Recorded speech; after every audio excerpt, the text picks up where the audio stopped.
शाकाहार, सदाचार और नशा मुक्ति के द्वारा मानव कल्याण की राह दिखाने वाले उज्जैन के पूज्य संत बाबा उमाकांत जी महाराज जी ने 8 फरवरी 2021 को नागपुर महाराष्ट्र में मानव कल्याण का संदेश देते हुए बताया कि हमारे गुरु महाराज बाबा जगुरुदेव जी महाराज का मिशन था कि धरती पर सतयुग आ जाए, लोग सुखी हो जाएं।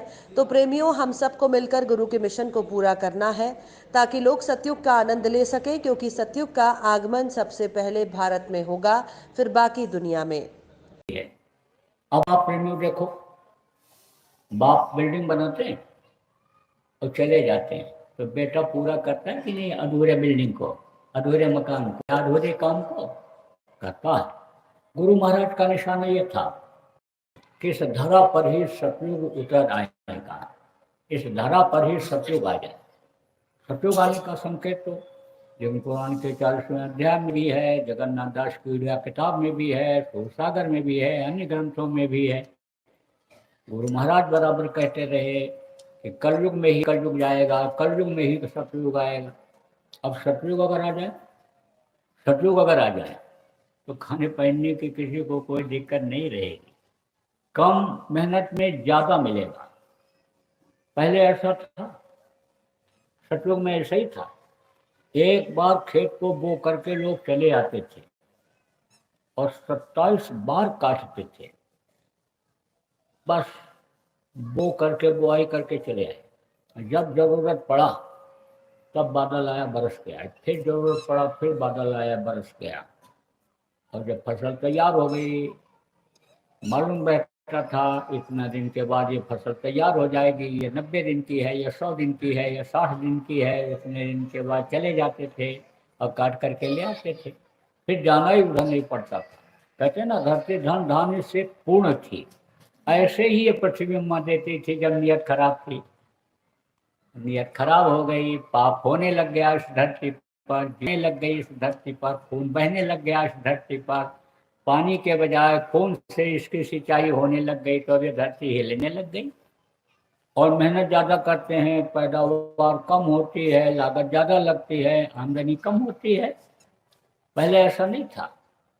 आप ये समझो कि यानी समय पर जाड़ा, समय पर गर्मी और समय पर बरसात होती थी। एक कमाता था, 10 खाते थे, अब 10 कमाते, पूरा नहीं पड़ता है। कारण यही है कि नियत खराब हो गई।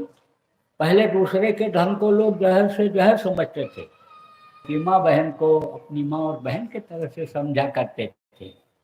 अब तब की नियत में और अब की नियत में आप देख लो, आप ये समझो पुरुष यही था और ये औरतें भी यही थी, लेकिन इनकी भावनाएं खराब नहीं थी, भावना अच्छी थी। भावना की ही तो बात होती है। जवान भाई और जवान बहन एक ही चारपाई पर सोए रहते हैं, उनकी भावना अलग रहती है, और पति और पत्नी की भावना अलग रहती है। तो लोगों की भावनाएं अच्छी, बाकी तो यही अन्य पुरुषों से ज़्यादा बताया गया कि गर्मी इतनी काम वासना औरतों में कई गुना ज़्यादा होती है। तो आप ये समझो था ऐसे ही, लेकिन जब मन में ये था भाई है, ये पिता है, पिता तुल्य हैं, भाई समान है, जब वो समझते बेटी है हमारी, ये बहन है, तब भाव अच्छे रहते थे। तो सतयुग में ऐसा ही था। अब ऐसा वातावरण हो जाए तो आदमी को फिर परेशान होने की ज़रूरत क्यों रहेगी।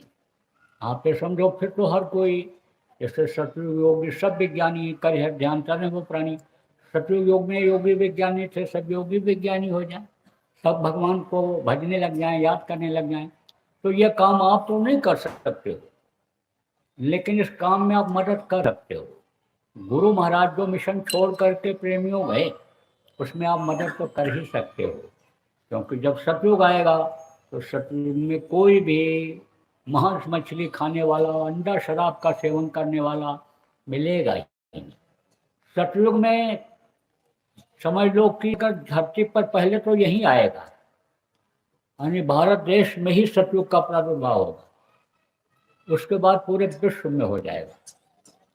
कश्मीर से और कन्याकुमारी तक भारत में जब सतयुग का प्रादुर्भाव होगा तो जितनी भी मांस मछली अंडा शराब की दुकानें हैं ये सब बंद हो जाएंगी।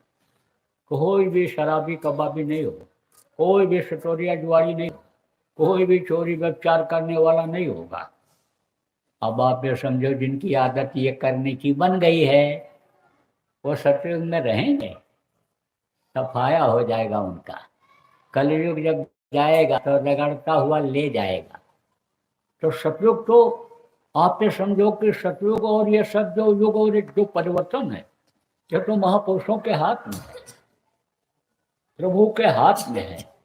जब वो चाहे तब परिवर्तन ला सकता है, अच्छा युग ला सकता है। लेकिन ये आप याद रखो कि जब जब युग परिवर्तन हुआ तो मरे बहुत। जब त्रेता जाने को हुआ बहुत मरे, बहुत समझाया उन्होंने नहीं माना। तब उनको लड़ाई करके और 1 लाख लड़कों को, 1.25 लाख नाटियों को और पूरे लंका के लोगों को खत्म कराना पड़ा।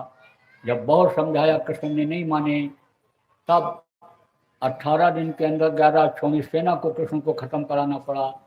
56 करोड़ शिव के बारे में लोगों ने कहा कि आप तो कह रहे थे द्वापर का विधान आ जाए, खत्म हो जाएगा, कलयुग फला समय पर आ जाएगा। अब तो केवल 1 घंटा बचा है, तो कैसे आएगा? अभी तो 56 करोड़ यदुवंशी ही बाकी पड़े हुए हैं। बोले खेल देखते जाओ। और 1 घंटे के अंदर 56 करोड़ यदुवंशी अपने ही बनाए हुए जाल में और खत्म हो गए। तो मरते बहुत हैं, तो मरेंगे बहुत। आप संतों के जीव हो, आप उनके बंदे हो, तो आपको तो लोगों को बचाने की जरूरत है। आप लोगों को बचाओ, प्रेम, लोगों को शाकाहारी बना लो, सदाचारी बना लो। आप लोगों को आप समझ लो कि ईश्वरवादी बना लो। आप लोगों को भजनानंदी बना लो, नाम दान दिला करके उनको सुमरन भजन समझा करके भजनानंदी बना लो, तो ये बच जाएंगे। आप ये समझो कि फिर ये अच्छा समय देख लेंगे, सतयुग को लोग देख लेंगे।